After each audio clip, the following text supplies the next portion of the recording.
So let's start today by going over problem 111 from the assignment, which is about the alternating series test and error bounds for the alternating series test. And we'll do a second example as well. I have put those on exams before. But then the main content for today is to do Taylor series, as many examples as we can fit in the time that we have. So this is back in section 9.4. Problem 111.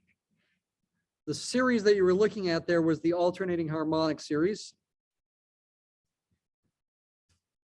Looks like that in summation notation. It's always a good habit to try to go ahead and write it out the long way, just so you make sure you're practicing thinking about summation notation. When n is 1, you've got -1 to the 0th power, which is +1, divided by 1 is 1. When n is 2, -1 to the 1st power is -1, divided by 2 is a -1/2. When n is 3, you've got -1 squared, which is +1, divided by 3 is +1/3, etc.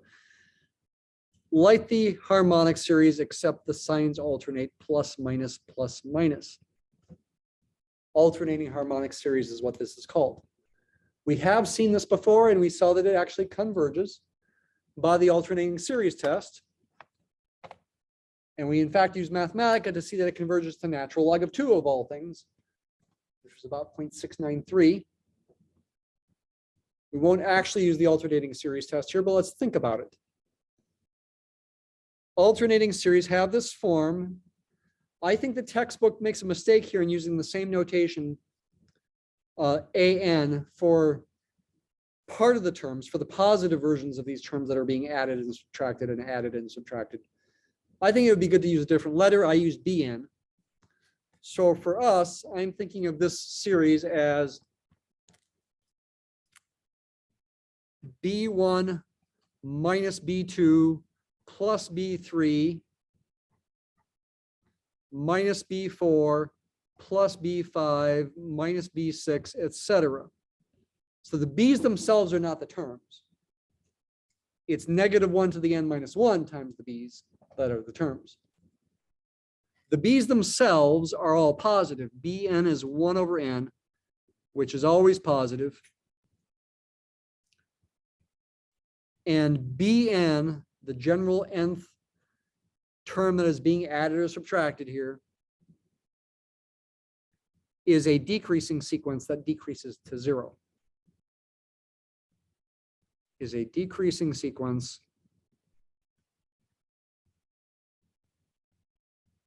that converges to 0.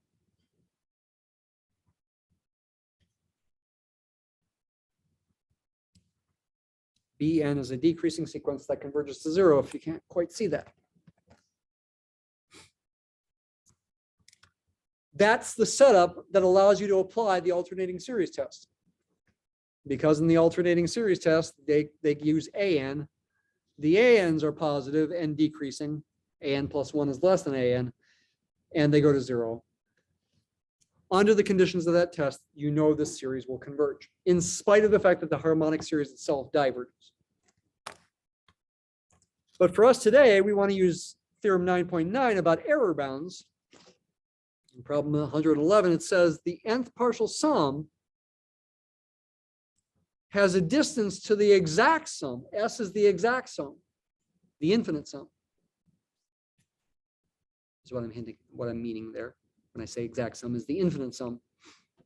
The distance between Sn and the infinite sum, denoted by the absolute value of the difference, is less than the next positive term that is being either added or subtracted, which again the book calls A, I'm calling B.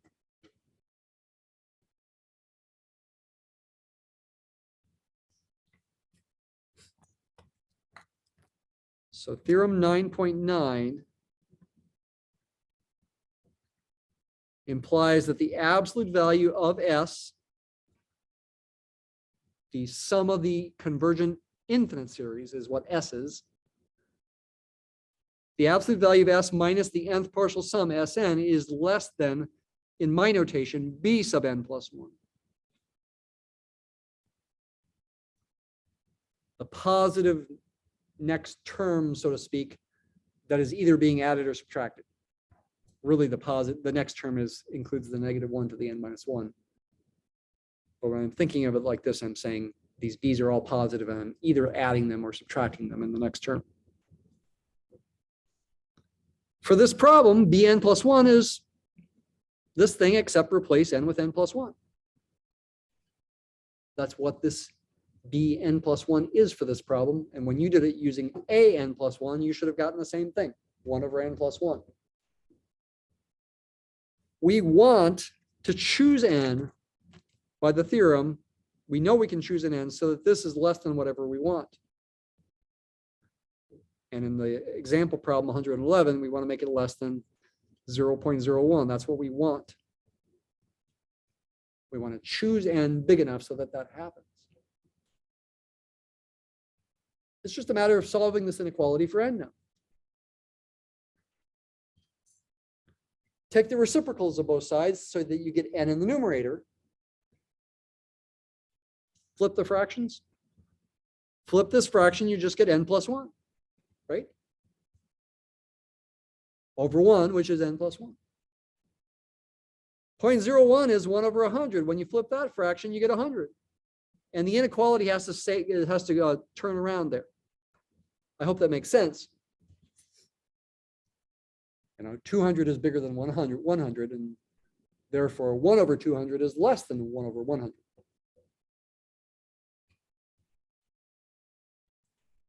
Three is bigger than 2, just like 1/3 is less than 1/2. Subtract 1 from both sides, n has to be bigger than 99. And since n is an integer, this is equivalent to saying n is greater than or equal to 100.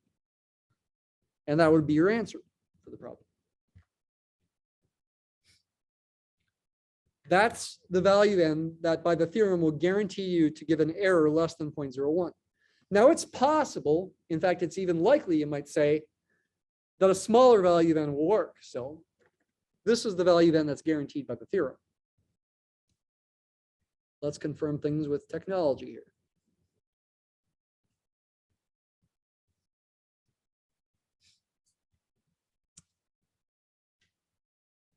So let's go ahead and label this S of n, say, for the nth partial sum. K goes from 1 to n, -1 to the k minus 1 over k. This is going to represent the nth partial sum of this alternating harmonic series. Always remember that the infinite series, by definition, converges exactly when the sequence of partial sums converges. Does this sequence of partial sums converge? Yes, it does. We saw already to natural log of 2. There we go. Log of 2 in Mathematica means natural log of 2, which is about 0.693. Percent sign refers to preceding output, so I'm approximating that preceding output, about 0.693. How close is the 100th partial sum to 0.693? It should be within 0.1 of it, or 0.01, excuse me. Meaning, think about that. If you subtract 0.01 from this, you get about 0.683, right? And if you add 0.01 to that, you get about 0.703. This should be between 0.683 and 0.703. It is.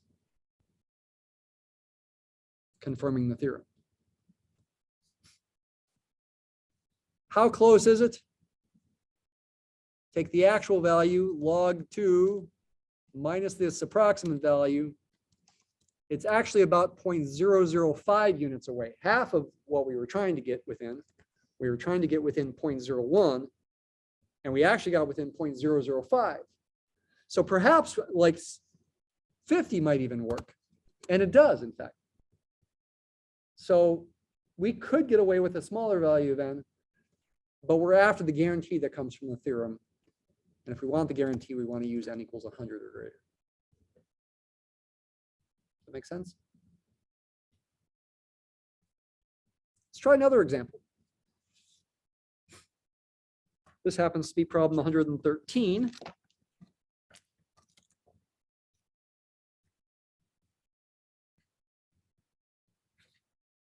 The summation is this one. N goes from 1 to infinity of -1 to the n minus 1. It's still an alternating series, as it has to be if I'm going to use this theorem, over 2n quantity factorial. Once again, it's a good habit to write this out with plus dot dot dots to get some practice. When n is 1, you've got -1 to the 0 power, which is +1, over 2 factorial, right? 2 times 1 factorial, that'll be +1 over 2 is 1/2. S1 is 1/2. When n is 2, we'll get -1 to the first power, which is -1. So I'll need a minus sign. When n is 2 down here, I'll have a 4 factorial. I'll get 1/24. So S2, the second partial sum, is 1/2 minus 1/24. And that'll be what? 11/24. 12/24 minus 1/24. For n equals 3, I'll get -1 squared, which is +1, over 6 factorial, which is 720, etc. Once again, identify what the positive terms are that are being either added or subtracted. It's not the best way to say that, but the bn's, what I'm calling bn, is this thing right there that's being added, except get rid of the -1 to the n minus 1. Just replace it with a 1. And the theorem says, again, that the distance between the sum of the infinite series and the nth partial sum is less than bn plus 1, which in this case is going to be 1 over 2 times in parentheses n plus 1 factorial, which will be 1 over 2n plus 2 quantity factorial. And just like before, I can say how big should n be to make this less than anything that I want. Say 0.01. I want that to be true. I've got to solve that inequality for n. Once again, I can flip the fractions and say I want this to be true.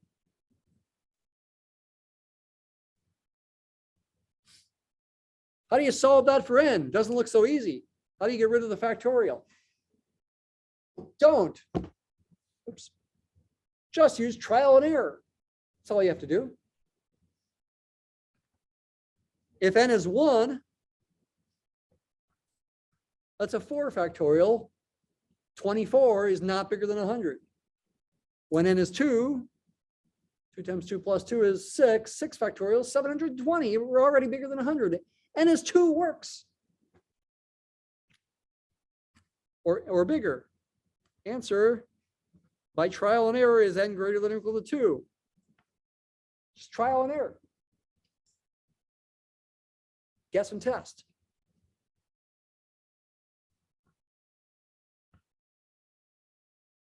Really? We should confirm it.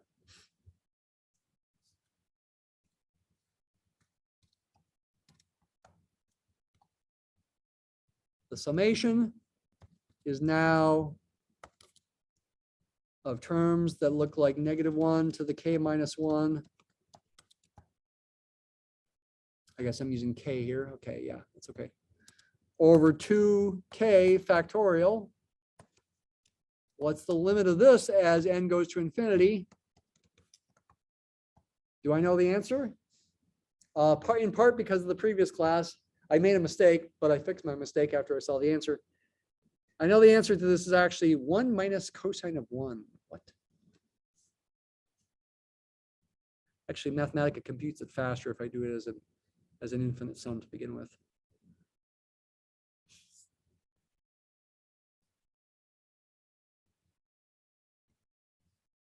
Which is what I did in the previous class. Okay, let's do it as an infinite sum to begin with.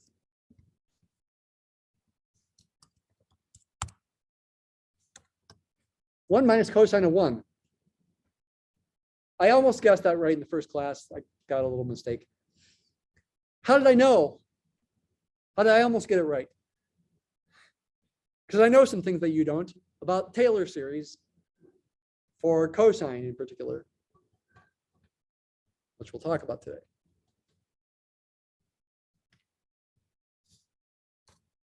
I claim when n is even just 2 that we're really close to the correct answer. What is how do you approximate 1 minus cosine of 1 when the input's in radians? Make sure in your calculator you use radian mode. It's about 0.4597. So S of 2 should be somewhere between 0.4497 and 0.4697. Yep, it is.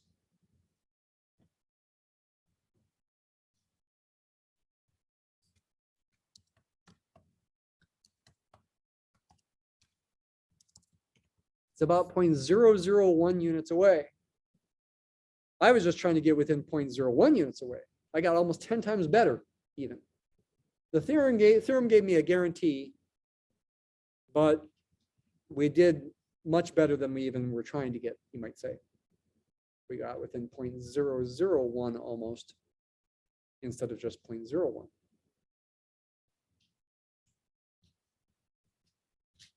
Okay. I have sometimes put problems like this on exams. So make sure you think about it here before the exam, which is in, again, about 2 weeks or so.